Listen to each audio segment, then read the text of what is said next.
Monumen ini dipersembahkan bagi 7 pahlawan revolusi, korban kebiadaban gerakan 30 September PKI yang mencoba mengkhianati Pancasila yang sakti.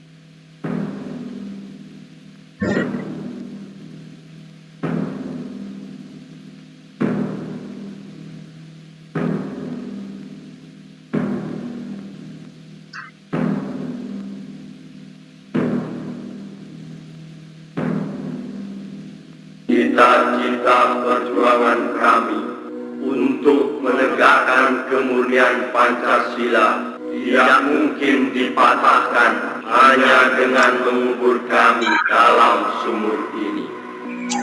Lubang Buaya, 1 Oktober 1965.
Peristiwa penganiayaan ini terjadi pada tanggal 13 Januari 1965, sekitar subuh di desa Kanigoro yang terletak tidak jauh dari kota Garut.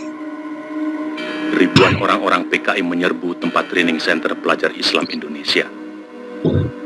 Kecuali melakukan pemukulan terhadap seorang kiai dan beberapa orang guru, mereka menginjak-injak kitab suci Al-Quran. Januari 1965, di suatu desa juga di Kediri, ribuan orang-orang PKI menyerang petani Sudarno dengan dalih sengketa sawah. Kepala desa yang mencoba meleraikan dan menengahi tidak luput pula dari pengeroyokan dan penganiayaan. Pada tahun yang sama, di Sumatera Utara, terjadi aksi sepihak PKI yang dikenal sebagai peristiwa Bandar Betsi. Peristiwa ini merupakan sengketa tanah milik negara dengan kaum tani yang menggarap secara tidak sah, dan sebenarnya persoalannya telah diselesaikan secara baik. Tetapi kaum tani kemudian dihasut oleh orang-orang BTI PKI untuk menduduki kembali tanah itu secara sepihak melawan pemerintah. Dalam peristiwa ini seorang petugas Peltu Sujono tewas karena dikeroyok dan dianiaya. Aksi-aksi sepihak yang didalangi PKI ini juga terjadi di Indramayu, Boyolali, Klaten, dan berbagai tempat lainnya di Indonesia. Sementara itu, sebenarnya pada bulan Desember 1964, terungkap adanya dokumen tentang rencana perebutan kekuasaan yang akan dilakukan oleh PKI. Namun oleh PKI dokumen itu dikatakan palsu dan malah menuduh balik bahwa fitnah itu sengaja disebarkan oleh lawan politiknya, yaitu Partai Murba yang Trotskist, dalam hal ini Khairul Saleh dan Sukarni. Juga dokumen yang semacam pernah tersiar menjelang pemberontakan PKI Madiun tahun 1948 yang juga disanggahnya namun kemudian terbukti benar. Dalam rangka persiapan gerakan perebutan kekuasaan negara, Partai Komunis Indonesia PKI membentuk Biro Khusus pada tahun 1964. Tugas Biro Khusus ini adalah beri tugas oleh pimpinan PKI untuk menyusun gerakan 30 September 1965. Sementara itu pula, atas saran Perdana Menteri Republik Rakyat Cina Zhou Enlai, PKI melancarkan tuntutan pembentukan Angkatan Kelima, yaitu agar buruh tani dipersenjatai. Tuntutan PKI ini tidak mendapat dukungan, kecuali dari pimpinan Angkatan Udara Auri, Menteri Panglima Angkatan Udara Omar Dhani. Sebaliknya, Menteri Panglima Angkatan Darat Letnan Jenderal Ahmad Yani secara tegas menolaknya.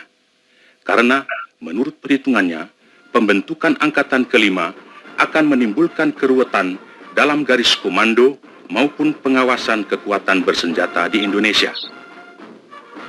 Perlu dicatat, gagasan ini sebenarnya tidak lepas dari kesanggupan Zhou Enlai yang menjanjikan 100.000 pucuk senjata ringan secara cuma-cuma.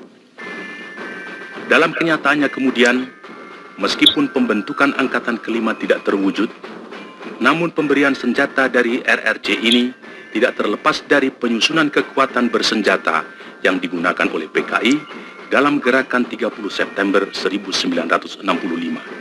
Karena sikap pimpinan Angkatan Darat yang tidak mau mendukung tuntutan-tuntutan PKI tersebut, dan juga karena PKI selalu mencurigai pimpinan Angkatan Darat sebagai kekuatan utama yang akan merintangi perjuangan PKI, sebagaimana pengalaman-pengalaman sejarah peristiwa Madiun tahun 1948, maka diciptakan isu Dewan Jenderal yang dikatakan akan melancarkan coup. Seiring dengan isu ini, dengan gencar tersiar adanya dokumen Gilchrist yang konon menurut versi PKI ditemukan di rumah Bill Palmer sewaktu rumah orang Amerika itu diobrak-abrik pemuda rakyat.